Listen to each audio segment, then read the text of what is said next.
I'd like to invite our three esteemed panelists to come up, starting with Josh on the side, Dr. Lane in the center, and Pat at the end. And then while I'm doing that, I will say that while you're eating, I learned three things out of today, which I never thought I would learn, which was I'm now scared to death from being hacked. I want to stay at home, and actually, I probably need telehealth because of it. Right? And I think we need compression technology to buy us more time to get through some of these presentations, right? So with that context, I'd like to first give you a quick overview of the panel. We're going to have about 45 minutes working time to be able to learn a little bit more about each organization. There's going to be three topic areas that we'd like to go reinforce today from today's health panel themes. I will go ahead and ask each panelist to provide a 10-minute overview about their organization and how they are contributing to the overall theme of today. And then we'll leave it hopefully 10 to 12 minutes near the end to ask you all to prepare your questions and possibly grill the audience or grill the panel, right? So keep that in mind, grill, food, eat, right? Before that, let me just give you a little bit brief background. So as I indicated, I have three panelists, and Dr. Lane is an amazing guest. Thank you for joining us today. Josh Tamayo-Sarver. Dr. Sarver is Director of Clinical Informatics at CEP America. And I'll let him provide a little background about CEP and the footprint that they offer within the U.S. We also have Dr. Stephen Lane, who is also Director of Informatics of Sutter Health, and will be talking to us about interoperability and some of the challenges as well as progress made. And then last, but certainly not least, we'll go from inside of an acute care continuum, the interoperability network, out to the home to include telehealth, which is, we have Patty Nason from UCSF sharing some of their best practices in offering telehealth by the UC medical system. Okay. Really quick, there we go. There's a missing headline there about Freed. We are a California-based firm, headquartered here in Northern California. We have a broad mix of clients, and so what that means is that we actually have an exposure to a larger continuum of care, both in the health plan side as well as the provider side. Our breadth of services go anywhere from revenue cycle all the way to program managing, Epic integration, to advanced analytics and clinical data warehouse, as well as holding the hand of provider systems as they navigate the shift from fee-for-service to value, right? Developing business cases around that.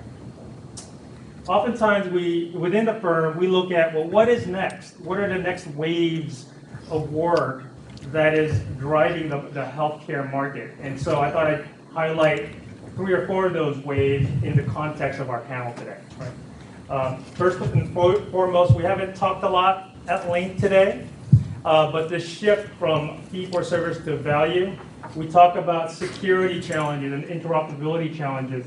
Well, many of our clients, if you look at their priorities in terms of where they are spending their IT dollars, it's trying to react to a lot of the changes in the regulatory environment and make sure their infrastructure was up and running and ready, right? So oftentimes, while we obviously are concerned about security and privacy and interoperability, majority of our clients are also trying to just keep their heads above water, literally, pun with the wave, in order to try to adhere to some of the regulatory changes of reporting, right? So that's one big wave, and from an interoperability and clinical analytics, that would be an interesting topic to discuss today. The second area that we typically run into is the shift towards health consumerism. I will say that the shift has happened, right, versus coming, in that not only are we as health consumers are burdening more of the healthcare expenditures, you can just look at it from our share wallet as a household, but also the changing demographic. We've talked about how big the boomer population was. Well, starting this year and moving forward, the millennial population, which is a different behavioral pattern than a boomer population. I think there was a comment earlier about user interfaces. Well, there's a big difference in how a millennial will act and the type of features that they value versus, say, a boomer type of market segment. We know that in the context of consumerism of health. Shift towards new models of care. So telehealth was a key theme out of today. I will say that it's the technology has been around for decades, and we've always thought that it's always going to happen. You know, the ATA probably forecasted many times that this is the year of telehealth for the last 10 years. We're actually starting to see the regulatory climate shifting towards that, and the reimbursement climate is getting there as well. So I see that as an excellent opportunity, and I welcome the UCSF feedback on best practices to get that implemented. And then last, but certainly not least, is my favorite topic is big data and analytics. I took this little factoid, and it's really difficult to read the image, but I wanted to just highlight two things. One is the average hospital generates about a little over 655 terabytes of data. The second is 80% of it is unstructured, right? Physician notes, commentaries from the nurses, et cetera. And then I always like to akin it to how many people have seen unicorns versus, say, big data applications really used in the right way. It's going to be difficult to find. It's very difficult to find all of this data amassed in one location. And hopefully some of the interoperability best practices that Dr. Lane can share can help shed some light there. Okay. With that, I'm going to turn it over to Dr. Tamiya Sarver, and he can describe to you some of the innovations and drivers within CEQ.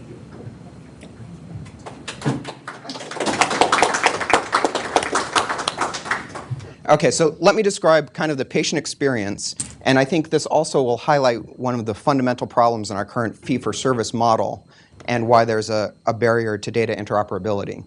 And we acutely feel that interoperability problem because, like I said, I have to be interoperable with 120 different hospitals. All right, so we're going to have a patient experience, and we're going to say that a patient, and the colors look like they've changed a little bit, so I'm going to come over here so I can read them. So the patient starts out by saying that they notice some redness on their lower leg, and they get a telehealth appointment. During that telehealth appointment, they're diagnosed with cellulitis. Seems reasonable. So skin infection, they're given Keflex, which is an antibiotic, also seems reasonable. That afternoon, they're not getting better. That happens. So they call their telehealth provider, and they're told to go to an urgent care because, you know, the telehealth provider doesn't know what happened earlier. Different provider, looks like they could be sick. They're diagnosed with a contact dermatitis, and now it looks like maybe they've gotten an allergic reaction on their leg. Looks red, who knows what that is. They're given Solumedrol. Solumedrol is a steroid that helps inflammation and would be appropriate for contact dermatitis. The next day, Tuesday morning, they're fatigued, they've got malaise, they're lightheaded, they don't know if the redness is better or not, they're worried, their mother-in-law is worried, so they're told to go to the emergency department. In the emergency department, they're feeling worse, they have this big red leg, so someone says, oh, maybe this is a blood clot, and they do an ultrasound of that leg. Shows it's not a blood clot. They get blood work that shows that their white count is really high and they've got high blood sugar, and so they're admitted for cellulitis, failing outpatient therapy, and high blood sugar, which is a risk for having really bad skin infection go bad. They're given Bactrim, and then they're put on insulin for this. The next day, so now Wednesday morning, their redness is better, but they've got this itchy rash everywhere, they're wheezing, they're not breathing right. So someone says, oh, that's probably from the medication they were given, and you stop the Bactrim, which was one of the antibiotics they got. And then they start Benadryl and more steroids, right, which is for that allergic reaction that they're now experiencing. And then several days later, they're discharged home with insulin, and they follow up with their primary care physician, right? This is a very, very common thing, and from working in the ER, this is something I see regularly. And I also used to run the QI at a large community hospital, so I got to see this from many perspectives. All right. Now, if you look at it from the health system perspective, the information sharing across this really didn't help, right? There was none. And each time a lot happened to this person, and each time a lot happened, it was billed for, right? A week later, they follow up with the primary care physician. The physician looks at that unremarkable leg and says, well, let's continue with your current insulin because it really has your blood sugars under control well. So if we think about data flow from the physician perspective, right now we get past medical history, chief complaint, vitals when we go to see a patient, but that's only a part of the picture. All of this other information, right, all this other pertinent information, like maybe the patient has diabetes, the patient may or may not be able to tell us. What's been done for that patient may or may not be there. And actually, this is where we need the information, is when we're first seeing the patient. So unnecessary treatment. So it's possible that there was an ACO that this patient was a part of and had a data warehouse. But when the physician saw the patient, they didn't query that ACO because it takes 5 minutes and they're allotted 3 minutes per patient. They can't access that prior visit because when they went to the telehealth visit, that wasn't part of the ACO anyway. And then they went to the ED, which is part of the ACO, but they couldn't access the telehealth or the urgent care record. The allergic reaction to Bactrim started insulin to treat that hyperglycemia. And then later on, the PMD notes that that blood sugar control was great and thinks they need insulin now. Now, if at any point that PMD had been able to access the record, when you take steroids, especially if you're diabetic, your blood sugar goes way up. So it wasn't actually that they needed insulin, it's that they got put on steroids for something that was caused by what we caused prior. So now they do that forever. All right, so data access. So there's the administrative monthly retrospective, and that's largely what we're doing right now. And when we talk about timely data, we're usually talking about telling you what you did yesterday, which is kind of the difference to me, at least based on the way I drive, between the radar detector and the policeman. Currently, our data provision is the policeman, and we say, this is how you screwed up, right? And maybe there are systems and processes we can put in place, but it doesn't help you moving forward. Then for the clinical data, it's an overnight batch, and it's the same thing. This is what happened to a patient yesterday. There are some alerts that fire when you go to see a patient. My favorite is the sepsis alert, right? So the sepsis alert fires before you see the patient, right? So they've gotten their vitals. So it's kind of like, I'm going to tell you if the patient's dead when you walk up to the bed, right? I'm usually pretty good at figuring that out. Not always, but usually pretty good. And when you look at the quality reviews, and one of the advantages I have is because we're a large organization and we have data on all of our patients, anytime I start a question, I have about 45 million visits to look at. So that does give us somewhat of an advantage. When we look at those problems with sepsis, it's not that people miss walking up to a septic patient. It's that a patient is kind of sick, they get treated, and then they become septic while they're there, and no more alerts are firing, and no nurse is paying attention, and the doctor isn't either anymore. So when we get to actionable decision support real time, this is my analogy for our current approach to decision support. And when I talk to EHR vendors and I go to HIMSS, you see lots of things about how to better display information, right? How do you make all this information, and how do you make it easier to look at all of this information? And that's kind of like me going up to you and saying, we're going to play Scrabble, and I'm going to make you the best Scrabble player in the world, because I'm handing you the Oxford English Dictionary. You now have the entire lexicon of the English language, so no one should be able to beat you at Scrabble. And you're going to look at this beautiful leather-bound book and say, there's no way I can use this during a Scrabble game, right? So you might have perfect access to every word you could imagine wanting, but you actually don't have practical access to it. Versus the Scrabble word finder, where you put in the problem facing you, which are the letters you have, and it tells you the best one to use. The next thing that we like to do in terms of our decision support is we really like risk scores, right? And I used to, when I was at Harvard, I used to work with a psychologist named Ellen Langer who talked about risk and gambling. And so I have done a lot with decision making. And you can talk about risk of getting on an airplane. Has anyone gotten 70% on an airplane before? Right? You either do or you don't. And so, you get to something like Google, and I think Google is decision support done right, the Google Maps. And it also highlights the difference between our current dashboarding approach and at least what we're putting in place with CEP. And the current dashboarding, I put from my house, which is nicely in the Santa Cruz Mountains, up to my office, which is not nicely in Berkeley. And it's showing me that on this particular day, I was saying I'm going to depart April 6th at 3 p.m., and it told me it was going to be between 1 hour and 20 minutes and 2 hours and 20 minutes, right? That's crowdsourcing Google Maps, right, with millions and millions of Bay Area traffic at that time to predict what was going to go on. That's how we currently do our staffing and our operations, right? Is we say this is all of our historical averages, so we're going to put 3 nurses in when in fact it should be somewhere between 1 and 7, right? Better than it used to be, but still that's pretty far out there. Instead, if we look and we say, okay, on that actual day, at that actual time I put it in, and it was 1 hour, 40 minutes, right? So it gives me an actual number. So the difference is going from this is what we can base historical norms on to saying we're going to take historical norms and we're going to add in what's going on right now to predict out with those complex patterns and those interactions.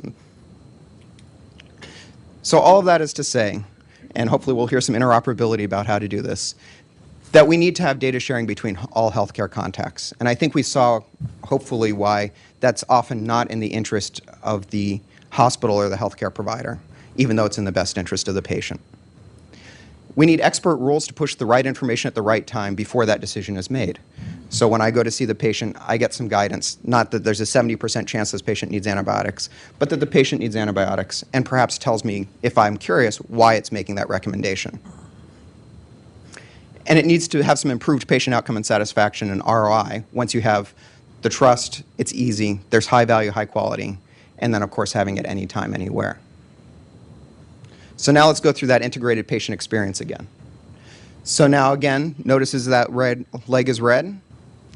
The telehealth person says, looks like it's a skin infection. Not getting better, calls that telehealth provider.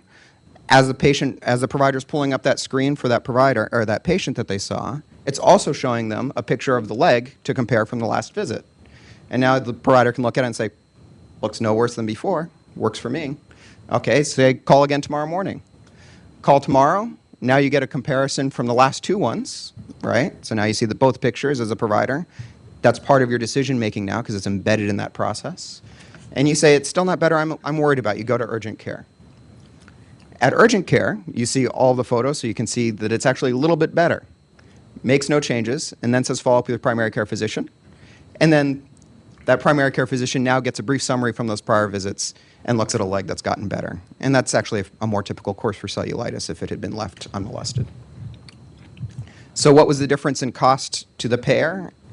Well, no ED visit, no ultrasound look for that blood clot, 4 days less of hospitalization because you didn't need that now. And now actually the patient doesn't have lifelong insulin therapy, lost work, or the pain and suffering associated with it. So that was my intro for what we do.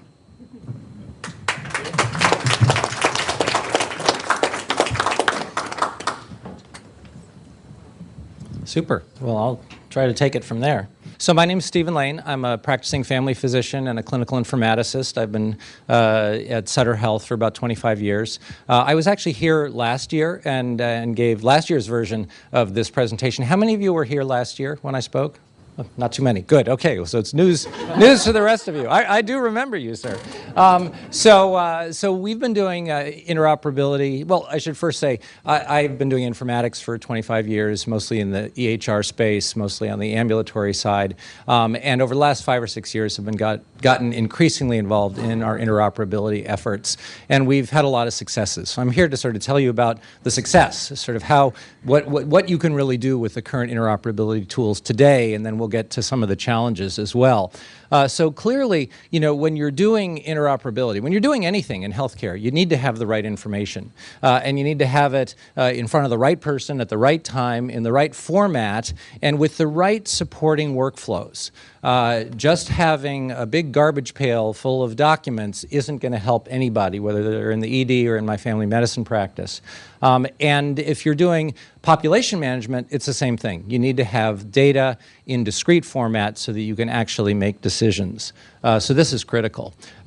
In our system at Sutter, we've spent a lot of years implementing IT tools. We've got an EHR that we also provide to community providers through what we call our Community Connect program.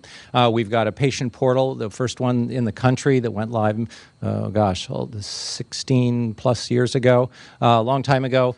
We provide a link tool, what we call Sutter Link, to provide access access to our EHR to community-based providers and other folks involved in the care of our patients. And then we use a set of functionalities that I'll describe further that we call Care Everywhere. This mostly provides query-based exchange to allow us to connect up our patient records with other records for the same patients at other providers. And then we also use direct secure messaging, which is a very powerful tool for pushing messages from one organization to another. And I'll just kind of fly through these. So our Sutter EHR has been live for 17 years. It was the first Epic implementation in California. We've got the largest Epic install on the planet. We've got about 3 million active patients, and about half of those are using our patient portal. We've got all of our hospitals live on our system, and a lot of folks using our system, as well as including 500 community-based providers to whom we provide access to the system. The Link product, our Sutter Link, is again, it's a web-based tool that allows providers to access the system. We have 10,000 users across the state using this. It's been very powerful as a way to move from paper-based to electronic-based transmission of information. So when patients move from our organization to others, this allows them to come in through a portal and access the data, but it also allows them to place orders, place referrals, to receive results, to message with our providers, and we've been using it very extensively. We're now moving about 5,000 referrals a month through our Sutter Link portal, which has been very exciting. So Care Everywhere is a product from Epic Systems. Everybody knows who Epic is now, and this allows for exchange both with other organizations that are using the same EMR product, but as well with organizations using other EMR products. We are connected up through the Care Equality network and are ready to exchange data through we're connected through the eHealth Exchange network, and we're ready to exchange data using the new Care Equality framework, and I'll talk a little bit about both of those. Within this, we also have made extensive use of direct messaging. So there are many organizations in California that are on Epic, and for the last, again, 7 years, Epic organizations have been able to exchange data back and forth with each other. This is true of other vendor systems as well. So if you're on athenahealth, it's pretty easy to share data with somebody else who's on athenahealth, but it gets harder when you start crossing between the vendor systems. But all of these folks are on Epic. A few of these are going to be coming live over the next year or so. But suffice to say that if you walk into any of these organizations, you can see data for the same patient from any other organization. So we at Sutter have been using this for about 6 years. We have almost 2 million of our patients, as I say, who've got their records with us connected to other systems. We exchanged 12 million records for patients just last year. And that's an increase year over year that's just been tremendous. We've exchanged records with every state in the union and with many, many organizations. What we see, we sort of track this month by month, and we see this continuing increase of the number of patient linkages that we're able to establish. And at this point, we're creating about 150,000 new patient chart linkages per month. This translates into, again, very large numbers of information, of documents exchanged. So we're sending out over 500,000 records per month and receiving over 1 million records per month. And when I say sending and receiving records, I mean the patient shows up to get care, and I can reach out and get their information from the last place they were seen. So when I say I receive a record, that's what it means. I'm seeing the patient, I can go out and grab their information. Alternatively, when I say I send a record, what that means is that a patient who saw me last week is now in his ER somewhere else, and they can reach in and get that information. So this is real-time, real-live health information exchange in very high volumes. So the eHealth Exchange network has been up and running for a few years. It was started initially as a nationwide project, primarily to connect the government agencies with other organizations. And I saw this listed as one of the priorities on our HIT legislative agenda. So the eHealth Exchange has been very successful around the country. Here in California, there are a number of providers, organizations that are connected to the eHealth Exchange, a number of regional HIEs, and the major government agencies. This has been very powerful and was really our first introduction in exchanging data with other vendor systems. But we are now exchanging records with the VA, with Social Security, with all of these organizations. And as you can see, a number of the organizations on this list were on the Epic customer list, but there are a lot of other folks here too. Dignity Health in particular has been very active with this, as well as some of the retail clinics. The regional HIEs have gotten on board as well, and this does allow us, again, to exchange data in a very robust manner. I'll just say a word about Social Security. For those who don't know, this is a great functionality where we've connected with Social Security. When a patient or when an individual applies for benefits with Social Security, they sign a form that says, you can go get my medical records. As soon as they sign that form, it's sent to us electronically, and within milliseconds, we send them all the data. It used to be a weeks-long process with many people and paper and faxes and CDs and mail and all kinds of stuff, and now it happens instantaneously, and they drop $15 into our bank account. Thank you very much. So it's really a great example of health IT done right. Care equality is sort of the next big thing, and these slides didn't quite come out right when they got onto your machine. But basically, this is a new framework that allows networks to connect to other networks.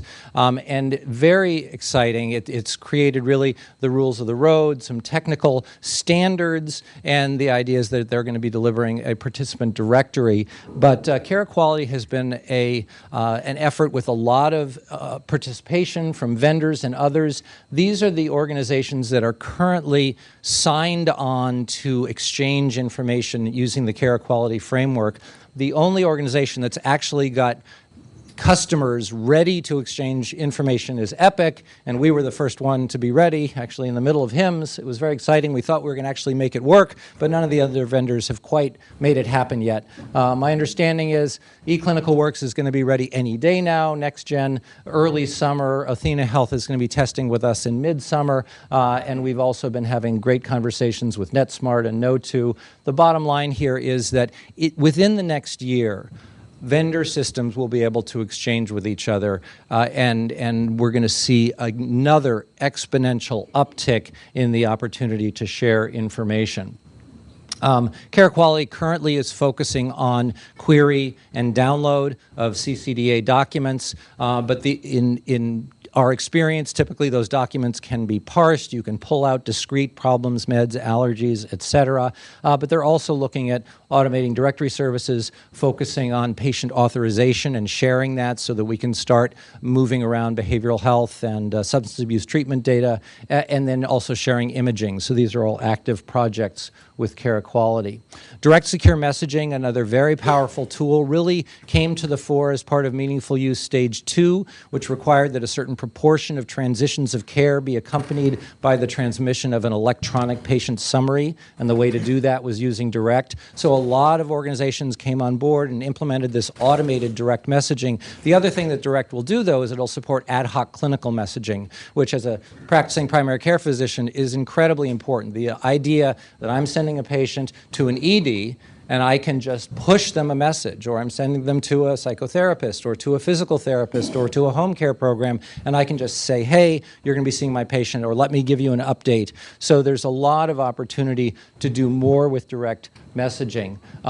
We at Sutter have provisioned direct addresses for 10,000 providers, and we've made available to our providers 250,000 addresses from outside. I mentioned directory services. This is a real challenge within the industry right now, there is no single phone book. There's no place you can go to just look up any provider's direct address. And so this is a funky process, but we're really trying to make it work. But as you can see, our volume of direct messages sent and received has been increasing quarter by quarter over the last year as other organizations in our ecosystem come on board and start to send and accept those messages. We have a lot of conversations going on with little groups around our region with whom we share patients, trying to get them set up with direct, get them set up with access to our Link product, talking to them about the care equality opportunities. So again, I see this really as continuing to grow. But as this grows, we've really made a shift. We've gone from a place where we were kind of starving for data, you know, as you were describing the challenges of getting at the data that's out there when you're seeing a patient, to now our providers are telling me that they're drowning in data, that they're getting so much data coming at them that they don't know what to do with it. TMI is what I heard from one of our physician leaders, and it's understandable. I mean, we get access to all of these encounters from outside organizations, and they're kind of kept in a separate part of the chart. So you have to go there and look at it. It's an extra step. And if you're that doctor or nurse who's in a hurry, are they going to do that? We also get notifications when our patients are seen at outside organizations. So we were already getting that when they saw the cardiologist down the hall, but now if they see the cardiologist at UCSF, I get a notification. And again, who's managing that? Does that go to the provider? Does it go to their nurse? Does it go anywhere? And then the discrete data. As I say, every time we get one of these records, these millions of records, my system automatically pulls out the problems, the meds, the allergies, the immunizations. It puts them in a pile, and it says, here's all this outside data. Why don't you reconcile that with what you know about the patient? And in theory, that's great, but at this point, it's very manual. The vendors are just saying, you know, we don't want to do this for you. The computer can't do this. You have to do this. You're the doctor. You're responsible. So we have a real challenge. And we've done studies, not only in our own organization, but we've actually collected data for all 25 Epic-using organizations around the state and done comparative studies and found that nobody's doing a good job. Nobody's reconciling the data. A lot of places, they're not even looking at the outside data. So again, drowning in data, one of my favorite phrases. As we all know, what was going to be MU3 is now going to be advancing care information. What were going to be the MU3 requirements are now moving in here. They're part of the NPRM. But clearly, health information exchange is highlighted in the proposed new regs, and we're going to have to do this. It's not only sending data to other providers, sharing data with patients, but that data reconciliation is put in there as, if not an absolute requirement, at least an aspiration. And it's very appropriate because, again, until you get the data discretely into your system, it's hard to act on it. It needs to be computable. And we're making tremendous progress in that, but much more needs to be done. So the takeaways here, and I'm actually going to come out a little more so I can read this. So our providers within Sutter have now a tremendous ability to exchange information with other organizations. But with that has come this challenge of very high volumes of data, some of which we are using to inform our decisions, but a lot of which is going unreconciled, unconsumed by our system. We really do have a challenge in engaging with clinicians, both in our organization and in other organizations, to get the clinicians to access the data, to go look at it, to then reconcile that data with the local chart, and then to use the data in the process of decision making. So this is sort of the next set of challenges. So, you know, we clearly need to have better technology, more evolved technology to allow us to retrieve data, especially discrete data, to integrate it and utilize it to support our processes. I think I covered all of this. So I think that's the end of it. So that's my story, and I'd be happy to take any questions now or afterwards. Afterwards is fine.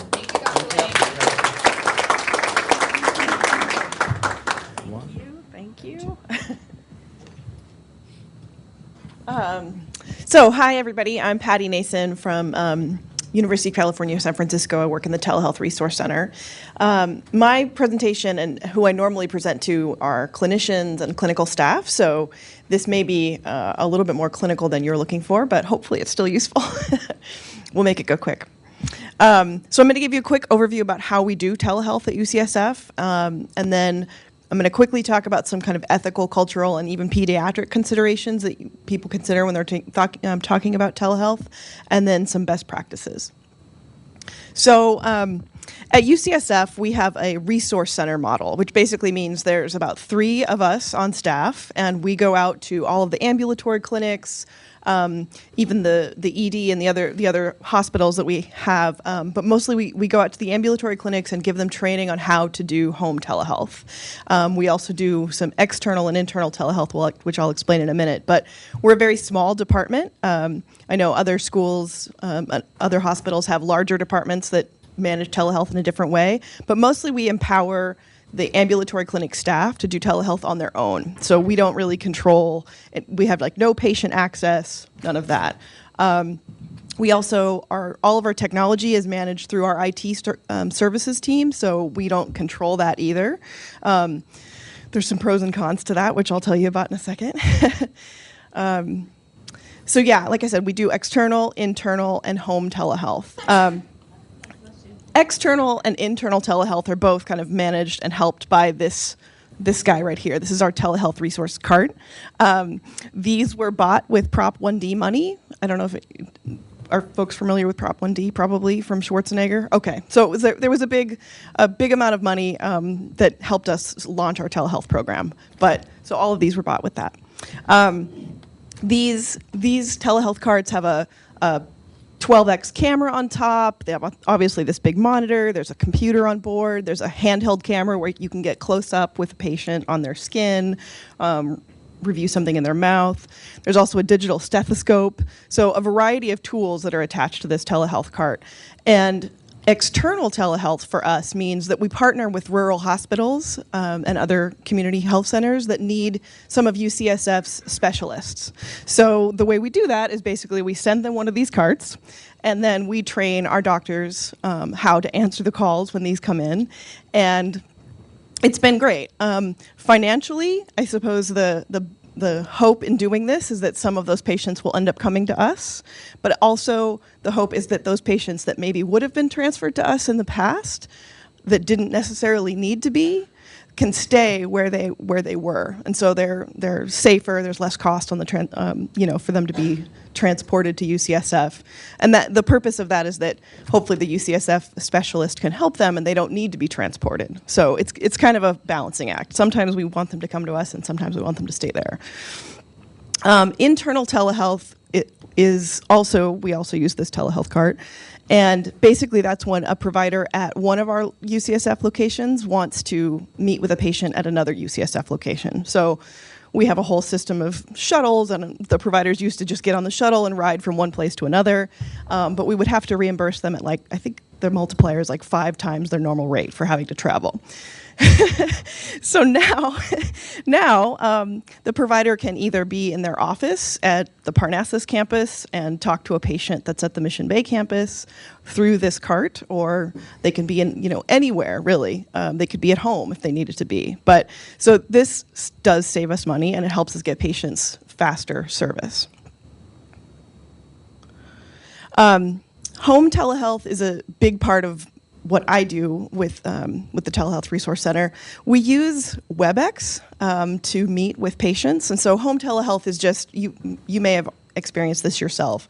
If you're sick, you're at home, you don't want to go see the doctor. If your doctor offers telehealth, you can just meet with them over your computer or your smartphone. So it's great for patients that have to travel a long ways, and again, UCSF has a lot of specialists. California is a big state. Sometimes we would have patients coming from 5-6 hours away to come to an appointment at UCSF. And if you're already sick, you don't really want to be in the car for 5 or 6 hours to get to your doctor's appointment, right? So home telehealth is really great for patients that are either too far away or too ill to travel. We have about 35 clinics at UCSF that are now providing telehealth in some way to their patients. What I was going to say about WebEx and the reason why it would be better if we controlled IT is that we use WebEx because we had an agreement with Cisco. WebEx is a meeting tool. It's a meeting software. It's not really designed to do patient appointments at home. So we've kind of kludged it together and made it work, but unfortunately it's not the best. So One of my suggestions, if you're, for most people, is get an actual system that's really designed for this. Don't just try to shoehorn something in because it's free. It's probably not good that I got recorded saying that, but let's just be honest. Yeah, so WebEx, like I said, it is secured, it's encrypted, and it's not recorded, so it's safe from a privacy standpoint, but it's just not the best for our patient experience. Again, this is kind of a more clinical presentation, but some of the things that we've created for patients and providers are a lot of brochures, videos on how to set up WebEx, both on their PC and their Android and Mac computers. We also have like a troubleshooting guide. We do a lot of in-person training for support staff and clinicians. We have videos on how to use the telehealth cards. We have these little wallet-sized tip cards that we provide to our doctors, which is these. These are normally just like the tiny little wallet-size laminated cards, but this kind of represents a lot of the work that we've done to distill down what our clinicians really need to know when it comes to doing telehealth at home. So the idea, hopefully, is that they can keep this by their monitor while they're doing their telehealth appointment, but this is pretty much summarizes all that a patient or all that a doctor needs to know when they're doing a telehealth appointment. I'm not going to go over this too much, but just some of the things we think about are telehealth shouldn't be used to avoid seeing patients because they're part of a protected group. Just because maybe it's not convenient for you to see them. So it's something that we have to consider. Obviously, epidemics or pandemics are an exception. So if someone's really sick and contagious, it's okay to keep them at home. That's fine. Telehealth also shouldn't be used for the purpose of generating income. The fine line with that, and the reason we get our clinics excited about doing telehealth, is that sometimes patients who couldn't come in for an appointment would have a telephone appointment. Well, you can't be reimbursed for that. Whereas if you have a telehealth appointment with video, you can be reimbursed for it. So for some of our ambulatory clinics, it's a great money-making tool for them, or at least it's a revenue recovery tool for them for lost revenue that they weren't capturing before. Like I said, it's a fine line. Obviously, we're not telling people to do telehealth to generate cash, but we're saying it's a way to capture that lost revenue. Also, and this happens with WebEx a lot, providers, we really tell them you have to have a plan in place when the technology fails. So something's going to happen. You need to know what you're going to do. And then this is a question we get sometimes from the people we present to. Basically, if your level of licensure doesn't permit you to do something in person, you can't do it via telehealth. Sometimes people want to get creative, right? I know. I hate to be the bearer of bad news, but we also teach our doctors and clinicians about cultural considerations. So making sure that you have an interpreter available if you're having a conversation with a patient that doesn't speak English and you don't speak their language. And then finally, this is kind of interesting for me, I think. Pediatric patients, encounters have to include a parent or guardian, except for certain cases involving mental health issues with adolescents. But the thing I think that's really interesting, and this is useful for certain patients, is that if you're the pediatric patient actually doesn't have to be present. So a parent can have a visit with their doctor, their kid's doctor, and it's great for kids that maybe have autism. That we've had some patients describe this, or patient parents describe this, where their kid's autistic. It's hard for their kid to come into the clinic, and it causes it's a real burden for the parent, the office staff, for the kid that's just uncomfortable. He wants to be at home, or she wants to be at home. So in those cases, you could actually do telehealth without the patient there for kids. It's kind of interesting. So just some quick best practices. One of the downsides, I suppose, of the telehealth resource model, which we do, because there's only 3 of us, is that since we're not in control of the tools and the telehealth card and the training and all, well, we're in control of the training, but since we're not in control of the whole process, we really have to make sure that the doctors and the nurses in the hospital are empowered to do telehealth in the right way. That means we have to conduct a lot of training. And as staff turns over, those people that maybe you trained 2 weeks ago or 3 months ago or whatever, they've gone.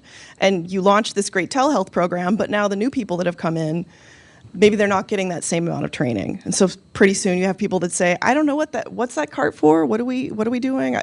We actually had a new doctor on staff say, oh no, we don't do telehealth. And it was just like, we just hadn't gotten to him yet, obviously, right? Nobody knew, but it's a big consideration, is making sure that people who maybe didn't get your initial training, making sure that they know how the system works.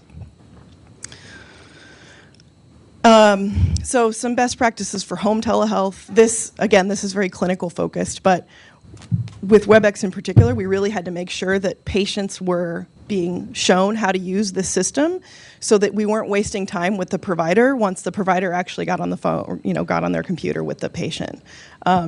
This means a lot of staff time for our medical assistants who have to call a patient ahead of time and make sure that their smartphone or their Mac or whatever is working with WebEx, their headset works, all this basic stuff.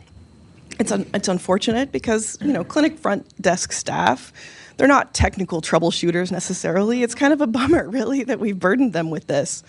Unfortunately, we have WebEx right now, like I said, so that's what we're doing. But it really is important not to waste clinician time, obviously, to make sure that the patient is set up ahead of time. Sometimes we've actually had we've had telehealth providers that wanted to maybe just use their smartphone, and it's fine for a patient, but you don't want to be the patient on the other end, seeing your doctor maybe moving around while they're trying to give you their appointment through their smartphone. So we've had to tell people, like, okay, if you have to use your smartphone, at least use it on a stand. Don't be moving around while you're having to conduct this appointment. Has anybody ever been on a video call or like FaceTime where someone's running around? I'm sure, right? Can you imagine trying to get like bad news from your doctor this way? I mean, obviously, no, you're not going to do that. But we've had to minimize our doctors' expectations a little bit. And then, this is another funny thing. We've had doctors where maybe they have dual monitors and they're charting while they're doing the telehealth appointment, and the webcam is over here where they're trying to, have the appointment, but the computer that they're looking at is over here. So they're charting away, right, with the patient just getting a side view of the doctor's face, right? So again, it's basic stuff, but we really want to make telehealth as seamless and we don't want people to notice the technology while they're having their telehealth appointment too much. We want them to be able to feel like they're getting the attention from their doctor, and so obviously making sure you're looking at the patient is one of them. We also, again, because we're a small group, we also convened a user group of all of the ambulatory clinics, both the clinic staff, the physician champions, all the people that are involved in telehealth at all of our clinics, and got them together to share their best practices and how they were experiencing this. So I don't know how that looks for your systems, but for us, we met in person and we gave examples of how they were using telehealth in their clinics, some gotchas and some wins, shared that with each other. It was really beneficial. So I think, crowdsourcing that sort of information from the people that are doing it on the ground is really great. I think that might be it. So if you have any questions of me, you can ask them later.